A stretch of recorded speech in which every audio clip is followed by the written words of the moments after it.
One.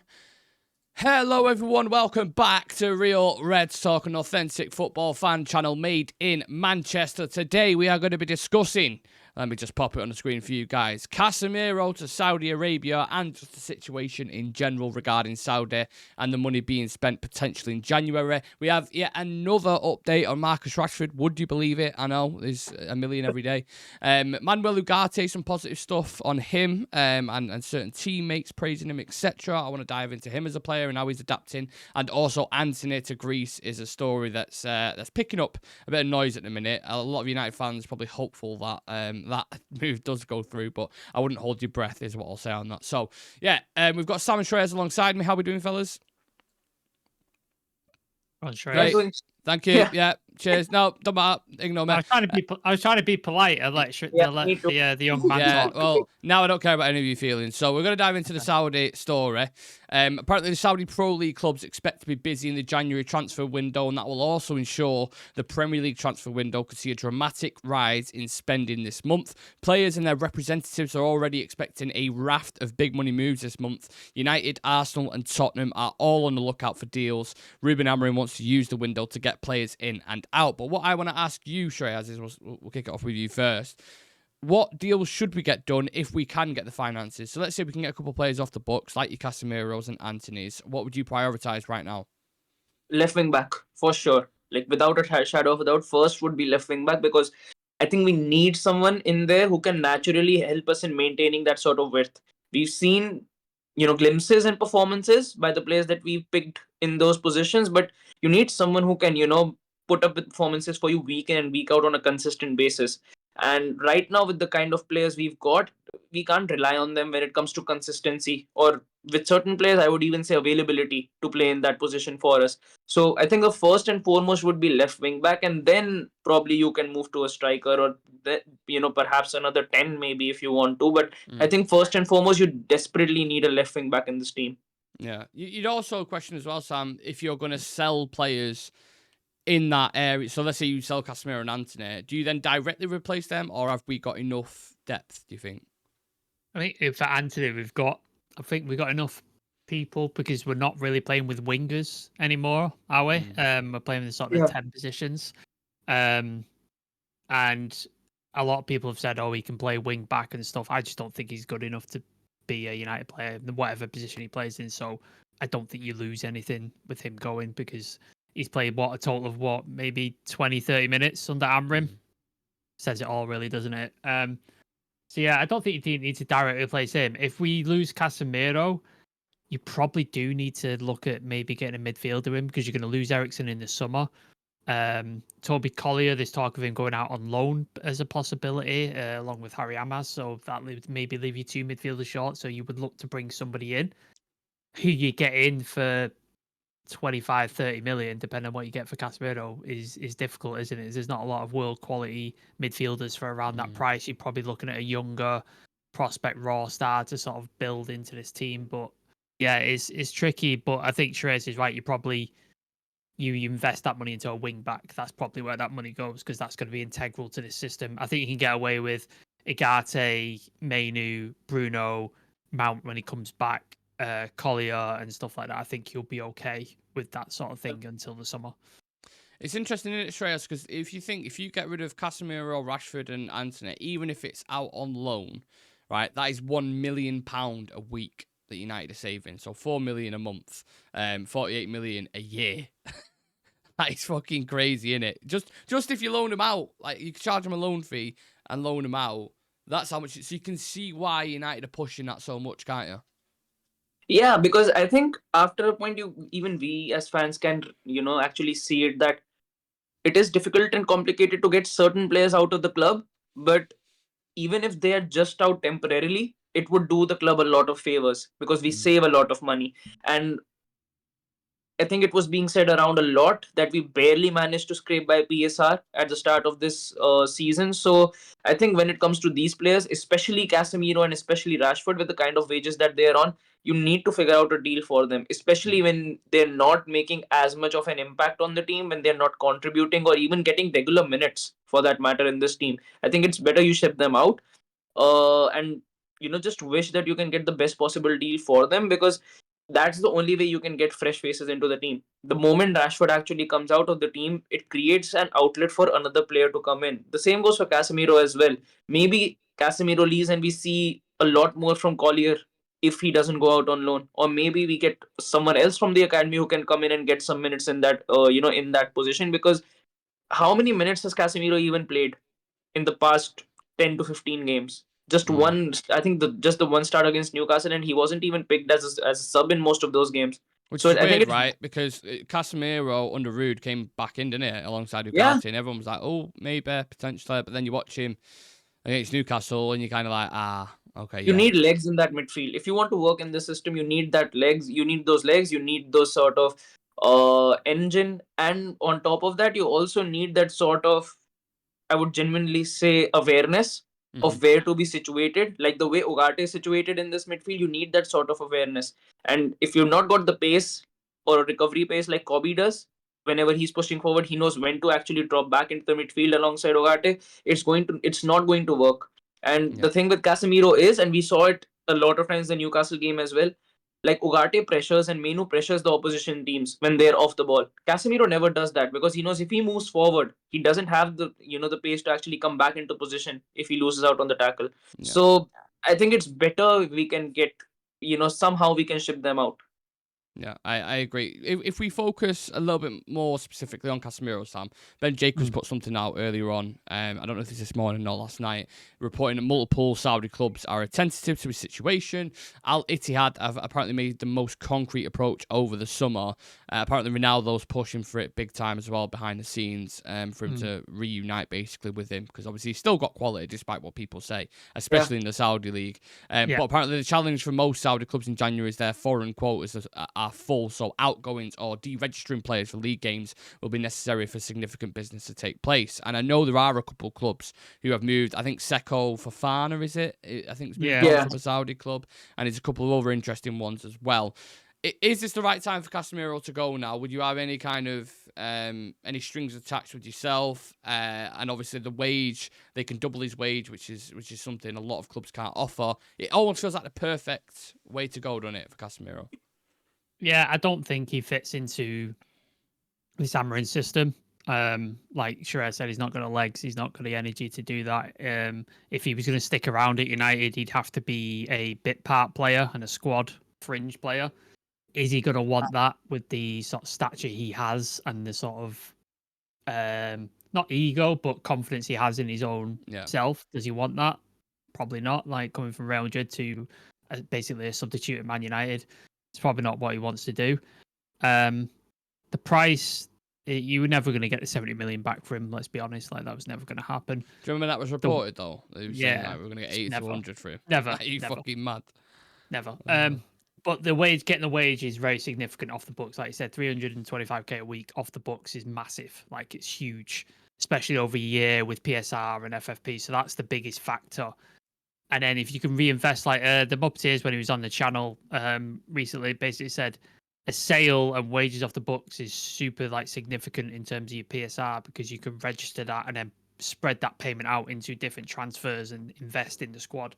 So that's a massive factor. And then the other factor is, do I have any ties? Not really. He had a great first season with us. Really enjoyed that season. He was fantastic. Won 2 trophies with us. Second season sort of fell off a bit. Maybe that was down to Ten Hag. Maybe that was his legs were going. We've seen players like Salah slow down a little bit in recent years. He's still fantastic, but he has slowed down a bit. So it happens to all of us with age and stuff like that. So yeah, I think it's the right time to move on. Go earn a paycheck, mate. If they're willing to pay you 600 grand a week, go earn that paper. Go earn that paper, mate. Retire. Spend some time with Ronaldo. Set your kids up for life, and you're good to go, aren't you? Like, you deserve it. You've won enough. You've been a legend of the game. Why not? It does feel like there's a bracket though, doesn't it, Shreyas, in terms of like who goes out there, because we've got players like Antony who want to go, Rashford. It doesn't feel like at that point in their career they're going to move to Saudi, because a lot of players see it as like kind of not writing off your career, but it's like you're taking the big paycheck to go to a league that isn't necessarily watched as much as the others or as competitive. So the demographic for players who go there seems to be like 30 plus, done it on the way out. Semi-retirement, innit? Looking for a contract. Yeah. Yeah, and I think on top of that, most of these players also look at the fact that will they be, picked for the international teams if they do make, end up making the move to Saudi, and especially players like Rashford and even Antony for that matter, they do want to Yeah. be picked for the Brazilian and as well as the English national teams. And when you do move to those sort of nations, if you're not Cristiano Ronaldo, it's going to be very difficult for you to get picked for your national teams. And on top of that, I would even say the age bracket that they are in, Rashford is 27, 28. Antony is still what, 23, 24, Yeah. something like that. So with the age, with the sort of competitiveness like you mentioned as well, and with the chances that other players might get over them just because they're present in Europe, not talking about performances at the moment, but just because they're in Europe, they're in much more competitive league, coming up against, I would say, better oppositions in terms of quality on a weekly basis. It is going to cause a lot of trouble to both of those players. And I think only except for the wages, I don't think there is much that the Saudi league actually offers in comparisons to what La Liga could offer, in comparison to what Serie A could offer. So I think Casemiro is a different case altogether. But with Rashford and Antony, I think if they do end up moving, I think it will be in Europe itself. Well, let's talk about Marcus Rashford then, because we've had an update on him from David Ornstein and Laurie Whitwell, as posted something as well. Dortmund now in the mix alongside AC Milan, who we spoke about yesterday, Sam, Juventus, and a couple of Premier League clubs as well who were considering a loan. And the wheels are in motion now. There is ongoing talks with clubs to get this deal in place. It's at the start a bit, so you're not expecting a move like imminently, but the wheels are in motion basically. And Laurie will also put sources believe Italy is the likeliest destination for Marcus Rashford this month, which would then suggest to us, Sam, I don't know if you agree, this is going to be a loan where we pay half his wages basically. Yeah, because Dortmund ain't going to pay any of his wages, are they, if he goes there? Because you saw what they were trying to do with Sancho. It's just, oh yeah, we really want him back, but we don't want to pay any money for him, and we don't want to think. But I thought you were familiar with his game, or your little social media posts of how he was mission and stuff. But you don't want to pay any money for him. That's strange, isn't it? Yeah. So yeah, I don't see Dortmund paying any cash whatsoever. Milan are strapped for cash. I think most Italian teams are strapped for cash. So yeah, we're probably going to end up paying a significant portion. It might even be more than half. We might be paying like 75% or something like that because he's on 375k a week. So it could well be in that region. Could we get a loan fee out of it maybe or something like that? That would be interesting, or an obligation to buy or something like that. Like that would be good. But it sounds like to me it's probably just going to be a straight up loan with no strings attached and no sort of obligations or anything like that. That's what it sounds like it's probably going to be, because Milan are willing to take the risk as long as there's no obligation. I reckon that's probably how they're thinking. Yeah. What could that do though for him, Shreyas, in terms if he does go to Italy and smash it, let's say, and he seems like the Rashford of old, would that be enough, a 6-month glimpse and period of that, to then sell him on a permanent for a decent price? Yeah, it could be, because the thing is, if he does end up moving to AC Milan, it creates a good situation for us in a way, because if he ends up smashing it and they end up to actually move into the European spots, even if it's like a top 6 position, because right now Milan are nowhere near in a good position when you look at that table. So if he can make an impact, get them some points, get them up the table, we have a better leverage over him to actually demand more money. Allows us to actually hear more offers from other clubs pretty much as well. Maybe some other clubs who can come in, provide us with better offers. And if not either of them, creates a good situation for us if we want to take a player of Milan. That, okay, you can take him for this cut short price, but then we want a cut short price for, an X or Y or Z player. Yeah. So I mean, I'd happily take Reinders off him if they wanted. Exactly. I doubt they would, but I'd happily take him. Yeah, but if something like that could happen, can only happen if Rashford goes there and actually has a decent spell. Yeah. But once again, the thing with the only position Rashford can play in that team as well is a striker. Yeah. Genuinely, it is a striker, because left wing, Rafael Leao is crushing it. Right wing, Christian Pulisic has been a revelation for them this season. Striker, Morata hasn't really worked. Jovic hasn't really worked. Okafor hasn't really worked. So the striker position is the only one where Rashford can play, because he's not displacing Leao from that left wing spot. They've just beat Inter Milan as well, haven't they? In the final. Last night. Yeah. Tammy Abraham scoring the last minute winner. Comeback win as well. I think they were 2-1 down. I think they came back to win 3-2. Yeah. Yeah. But I think wages is a reoccurring theme with United, and it always has been. And this is kind of what's put the brakes on the Antony move as well, Sam. Romano reported before that his move to Olympiacos isn't seen as a likely option at this stage of the market after initial approach days ago. Talks have now not progressed on both player and club side. I don't even think we'll be able to loan Antony out at this point. It seems like a struggle. He's one of those where I'm like, it's summer and nothing in it, really. Yeah. It's at what point, like, we keep holding out, oh, let's get him on the loan, increase his value, people come into it. At some point, did you just cut your losses and just release him from his contract and just be like, we ain't going to get anything back for this guy. Like, there's no sort of monetary value we're going to get back from this guy, whether that's a loan or a sale. Can't see any team taking a punt on him and paying any sort of money to do so, because he's been so terrible for us and so bad.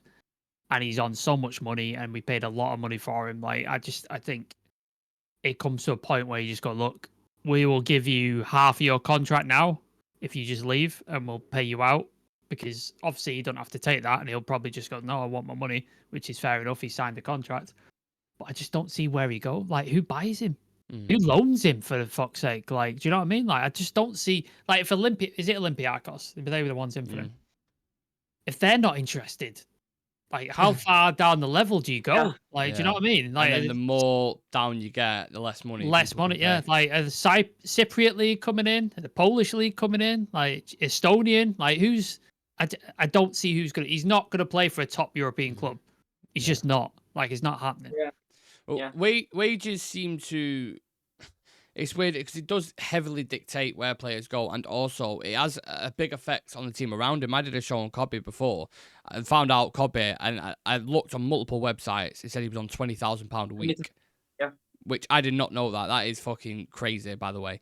But it has an effect on the rest, because you're thinking, right, Kobe's an important. I think the majority of us and United fans would consider Kobe as an important cog in the team, right? And he's on not even 20% of what Antony's on. So if you're sat there as a player and you're going, he's on a bench earning so much more money than me, doing fuck all, and I'm sat here grafting every single week in, week out, you can see how that would affect different players. Like, even with Rashford, he's sat on the side, not even in the team, making quadruple what I am on per week. Like, it has a whole effect on the dressing room. So it's so important moving these players on.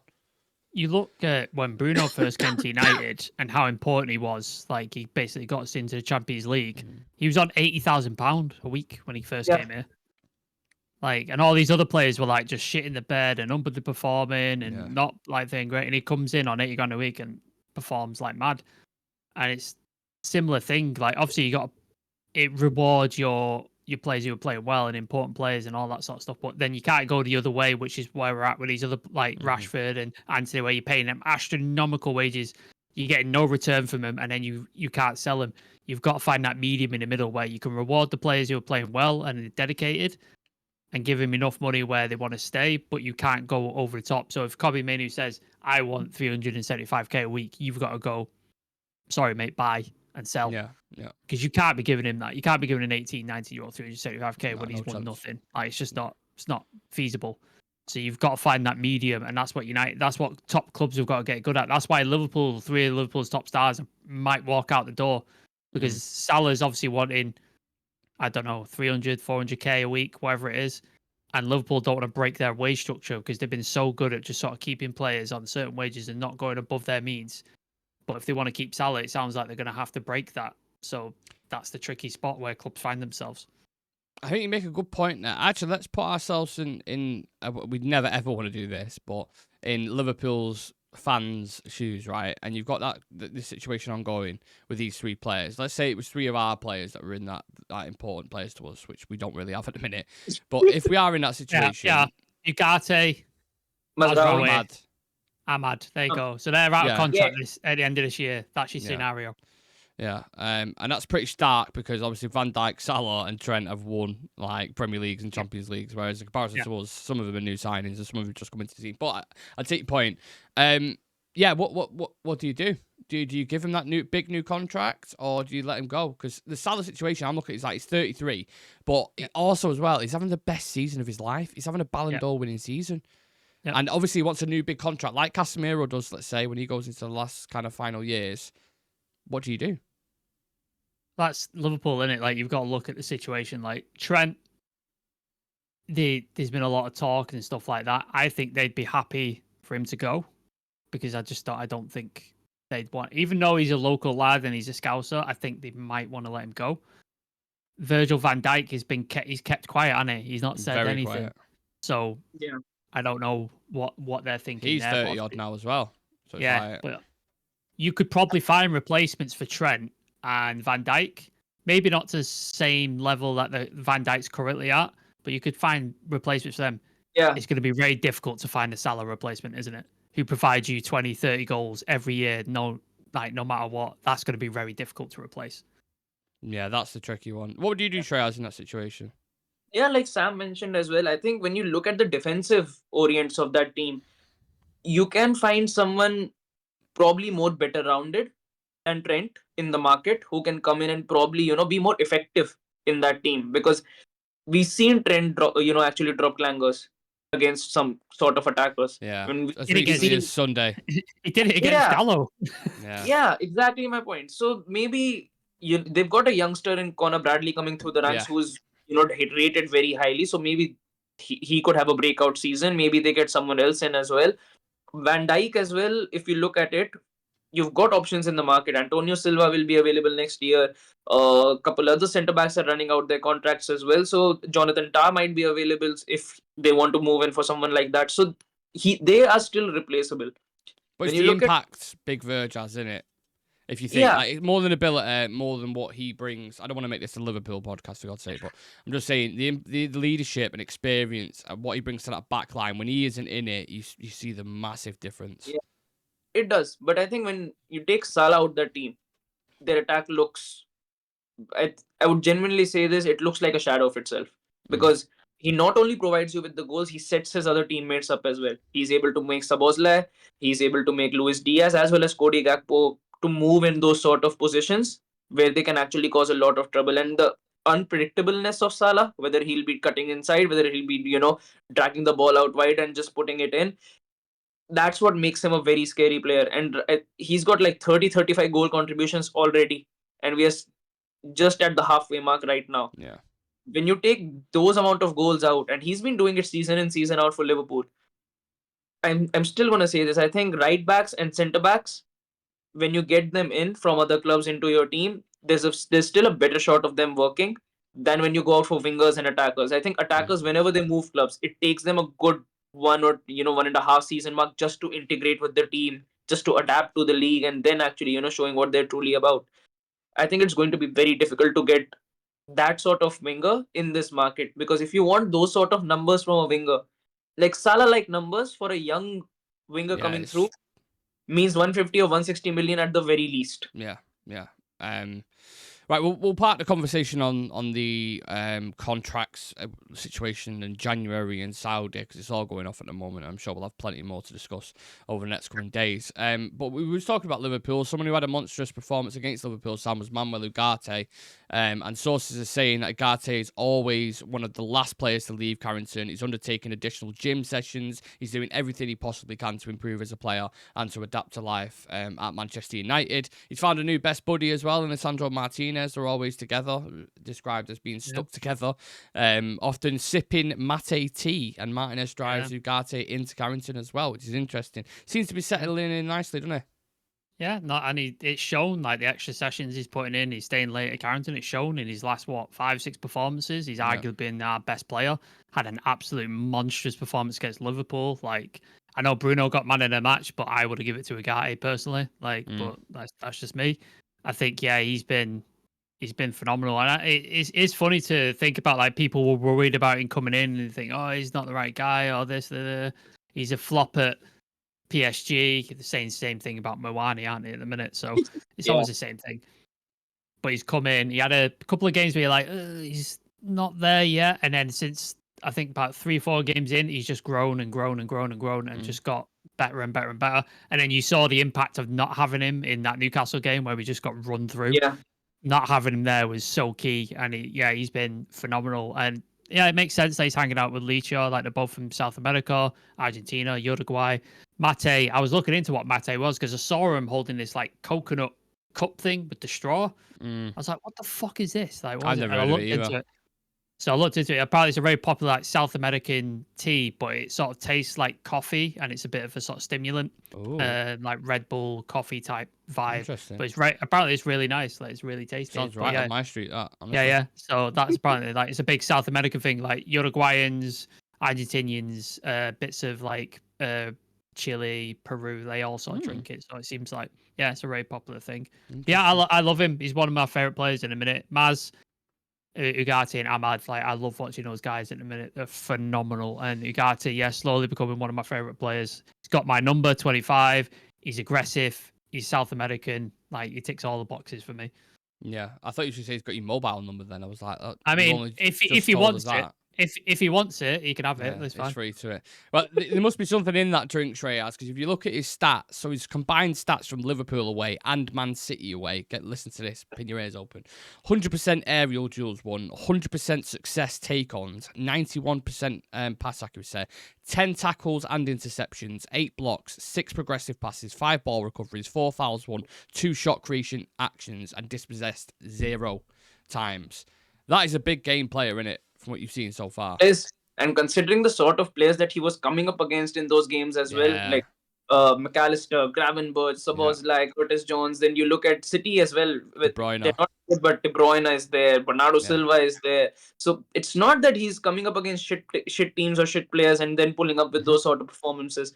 And one thing about these guys surely is that, especially, Uruguayans, you look at Brazilians and Argentinians, when they play for this sort of club, especially like United, you look at Madrid with Fede Valverde as well. They give their absolute all on the pitch. Yeah. You can see it with Lisandro as well when he first came in, and you can see that dedication and you can see that commitment whenever he's on the pitch. Mm-hmm. Whenever he's on the pitch, you can see him giving his 100%. You can see him going for every single ball, and he's one player who I think has had the roughest start possible for a new signing. If I have to look at this season, because he came in, got like 10 to 15 minutes in a game and was absolutely written off by most fans that he's not good enough. He's not getting minutes. He's being replaced by Eriksen, and now he's come in and he's probably one of the best midfielders that we've got. He's doing better than Menu. He's doing better than I would say Christian Eriksen as well as Casemiro in those midfield spots. And whenever he's on the pitch, he makes our team much, much better. And like you mentioned that Newcastle game as well. The reason that Isak and Gordon were able to rip through our attack was the major reason for that was that Ugarte wasn't present. Mm-hmm. So I'm really glad that he's been able to find his feet at this team, and I just hope that he can get better and better and better, because it's only going to get tougher for us from this point out. Yeah, it was crazy, wasn't it? You think about how quickly he was judged, Sam, within literally the first couple. Like people were saying already, like, no, it's not going to work. What a waste of 50 million. You can see why PSG were willing to get rid of him, and just goes to show, just because he's fell out of favour with a coach doesn't mean that you can completely write him off. It happens with transfers all the time, though. Like I think we spoke about this yesterday. When Vidic and Evra came to United, 6 months they were terrible. Yeah. Awful. I think Rio was saying, like, what the fuck? Rio, Scholes were both saying to each other, why are these guys here? They need to fuck off. And I think everyone was contacting his agent. He wanted to go back. Like he said, they were awful, but then they adapted, got used to it, and then we'd have to argue Rio and Vidic are one of our best centre backs of all time. Do we not? Like, do you know what I mean? Like, phenomenal. And Paddy Evra had an absolute phenomenal career as well. City's the same thing. City basically buy players, put them on ice for a year, and then bring them out and go, right, they're ready, and they look fantastic. So, like Jack Grealish in his first year at City, 100 million, he looked awful. He was shit. Yeah. And in the second year, he's won a treble. Obviously, he's gone back to not being so great, but it happens all the time. Some players come in and absolutely storm it. Like Haaland, he came in and it was absolutely zero worries, and he just smashed it. Other players take time to adapt. Joshua Zirkzee is struggling and having a bad time right now. Doesn't mean he's a shit player. Like, it doesn't mean he's a shit player. Give him time. And I think that's what we need to do. We need to stop writing players off before they've even played a full season at United. Like, we're writing players off in 4 or 5 games in a few months. Like, it takes time, man. It takes time. Dougie Critchley put out an interesting tweet before, Shreyas. He said, Lo Celso, Nkunku, Diaby, Ekitike, and Ugarte. Failing at PSG does not mean you're a bad player. Sometimes the fit just doesn't work. All these players doing relatively well in Europe at the moment. Yeah, I don't know. Do United need to? I'm not saying go for players like this because obviously we've been linked with Kolo Muani recently, but we seem to or just fans in general seem to kind of look down the nose at transfers like this, don't they? Instead of actually, no, there is a good player in there. You can get the best out of him. You just need the right coach. And I think Ugarte is a fucking prime example of that because I'm looking at him right now.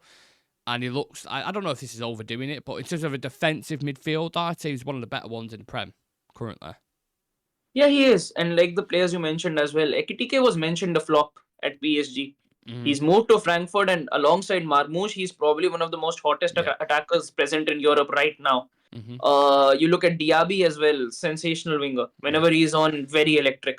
Surprised he went Saudi, to be fair, Diaby, Yeah. because he looked really good at Villa.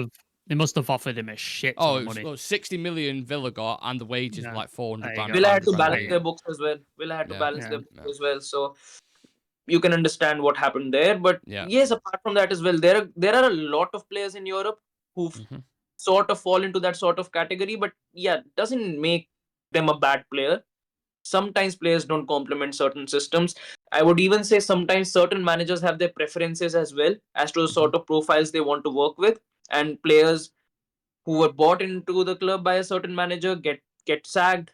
Another manager comes in. They don't really understand how the player could work in their system, and they get shoved into the transfer window.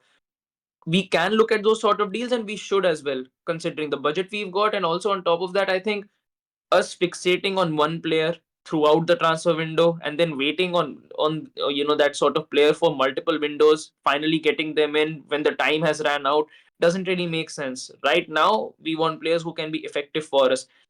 You look at PSG even right now. Nuno Mendes is being offered different clubs, and Nuno Mendes is a player who really fits into that sort of system, but the player does not want to play for that club anymore. Doesn't make him a bad player, doesn't make him a rebel sort of a player, but he just wants to take on another challenge. So we United need to look at those sort of players, because rather than I think what they do need to focus on is how well they are in trainings, how dedicated they are when it comes to their off the pitch work. Because I think right now what all fans really need is consistency in performances, and when players do come in, they want our accuracy to be bang on, especially when you compare it to other players. Liverpool get players in, they're bang on. Brighton get players in, every single one of them pretty much works. So we need to fall into that sort of same category. We need to. Sorry, Nick, just to quickly pick up on Shreyas' thing. We spoke yesterday. PSG are an outlier in terms of like players coming in and not working, because it happens so often. This is a team that had Messi, Neymar, Mbappe, and they couldn't win the Champions League. Are they all flops? Are they all shit players? No, do you know what I mean? Like, exactly. So it's just like PSG is a weird team, man. It's just a weird team. Right, to finish off on this then, we've got through quite a lot. I want you to both make predictions for who leaves in the January window and if we sign anyone in the January window. So, Sam, you kick us off. Any loans, selling players, anything at all? Make some predictions. I don't think Rashford goes. I think Rashford ends up staying. I don't think we sign anybody.